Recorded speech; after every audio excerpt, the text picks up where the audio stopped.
नमस्कार दोस्तों, हिंदू धर्म में गोवर्धन पूजा का अत्यंत विशेष महत्व है। यह पावन पर्व भगवान श्री कृष्ण को समर्पित है। पंचांग के अनुसार गोवर्धन पूजा या अन्नकूट उत्सव हर वर्ष कार्तिक मास के शुक्ल पक्ष की प्रतिपदा तिथि को मनाया जाता है। इस पर्व की सबसे अधिक रौनक मथुरा, वृंदावन, गोकुल, बरसाना और नंदगांव में देखने को मिलती है। इस दिन गोवर्धन पर्वत और भगवान श्री कृष्ण की पूजा का विशेष विधान होता है। गायों को सुंदर श्रृंगार कर उनकी पूजा की जाती है। घरों में गाय के गोबर से गोवर्धन पर्वत की आकृति बनाई जाती है और फिर फूल, धूप, दीप आदि से उनकी पूजा की जाती है। और पूजा के साथ साथ इस पाठ को अवश्य सुनना या पढ़ना चाहिए। तो आइए सुनते हैं श्री गोवर्धन पूजा की पौराणिक कथा। धार्मिक मान्यता के अनुसार एक बार देवराज इंद्र को अपनी शक्तियों का घमंड हो गया था।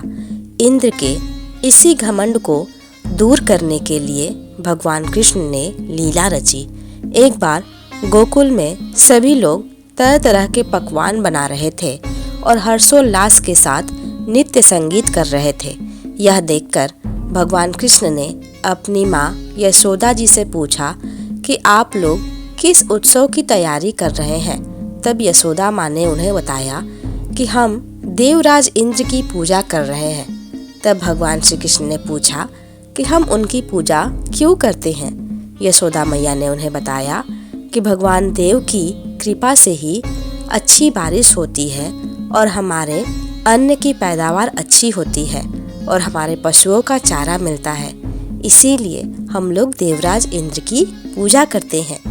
माता की बात सुनकर भगवान श्री कृष्ण ने कहा कि हमें तो गोवर्धन पर्वत की पूजा करनी चाहिए, क्योंकि हमारी गाय तो वहीं चारा चरती है और वहाँ नए पेड़ पौधों की वजह से ही बारिश होती है।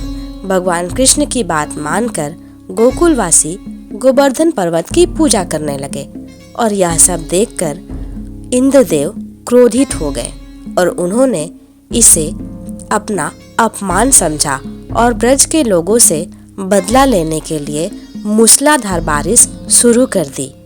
बारिश इतनी विनाशकारी थी कि गोकुलवासी घबरा गए।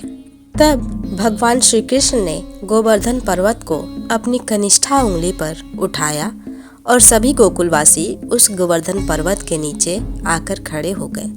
भगवान इंद्रदेव ने 7 दिनों तक लगातार बारिश की और 7 दिनों तक भगवान श्री कृष्ण ने इस पर्वत को लगातार उठाए रखा और एक भी गोकुलवासी और जानवरों को नुकसान नहीं पहुंचने दिया और ना ही बारिश में भीगने दिया।